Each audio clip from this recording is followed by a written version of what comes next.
Jai Gurudev student. Today we'll take isotopes of hydrogen. Now there are three isotopes of hydrogen. This is your protium, this is deuterium, this is tritium.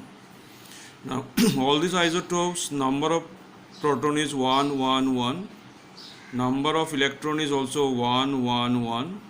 And in the first one, number of proton is 1. Second one, 1 proton, 1 neutron. In third one, 2 neutrons, 1 proton. This is your tritium.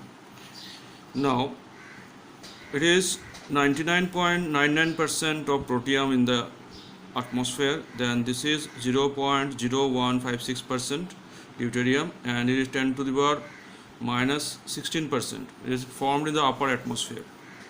Now these two are the non-radioactive and this one is the radioactive. Now this one about your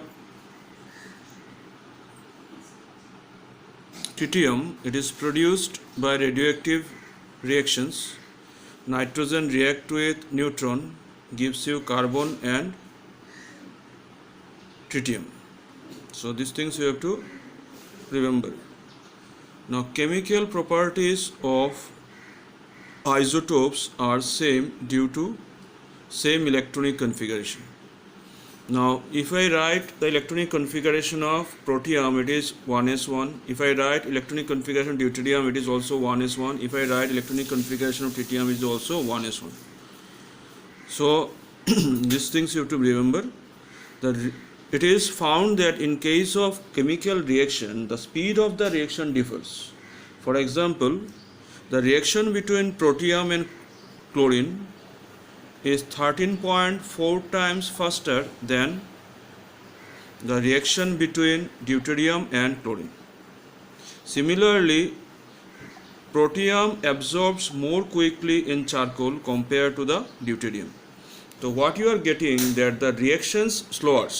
When the number of neutron increases, mass increases, so these things moves slower. That is, the reaction become slower. The now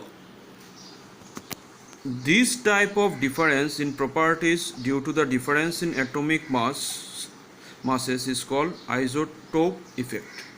If you may ask what is isotope effect, isotope effect are those effect means when the atomic in the isotopes, due to difference in their mass, their reaction speed differs. This is what is called isotope effect. Now after this,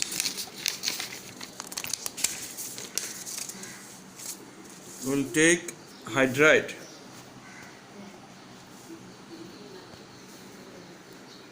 So hydride having general formula MHX. M stands for metal or maybe any other element, and HX stands for number of hydrogen atom. Now hydrides are binary compounds of hydrogen. If you take CH4, this is an hydride. The binary compound means other than hydrogen we have another element. Now hydrides, we have ionic or saline hydrides, is group 1, group 2. Metallic or interstitial hydrides, this is D block elements are forming. Then covalent and molecular or covalent hydrides, this is from group 13 to group 17 will get the molecular hydrides. Now we are going to take the ionic hydrides. These hydrides are formed by those metals whose electronegativity is less than that of hydrogen. Now we know that hydrogen electronegativity is 2.1. If the metal's electronegativity is less than that of the hydrogen, they will form the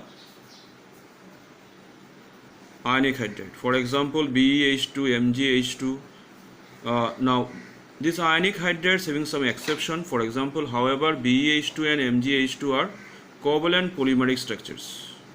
So these are not ionic hydrides rather than covalent hydrides. Properties of ionic hydrides. Thus ionic hydrides are formed by the transfer of electron from metal to hydrogen atom. This is the lithium positive hydrides, calcium hydrides. Point number 2, alkali metal hydrides such as lithium hydride, sodium hydride, potassium hydride, rubidium hydride, cesium hydride have rock salt type structure. Lithium hydride to cesium hydride we have thermal stability decreases because lattice energy of these hydrides decreases progressively. Means from lithium hydride to cesium hydride, you know the lithium size is small, cesium size is larger. As the size of cation increases, their thermal stability decreases, because if the size of cation increases, bond become bigger, it is easier to break them. Similarly, the density, about density, if I take the lithium hydride or cesium hydride, the about density, if I take, this is your crystals of lithium hydride. Now hydrogen small atoms are fits in the voids of those metal hydrides. So since they are fits in the voids of those metal hydrides, they increases the density of the hydride. Means you can conclude that the metal hydride is more denser than that of the metal crystal. Next,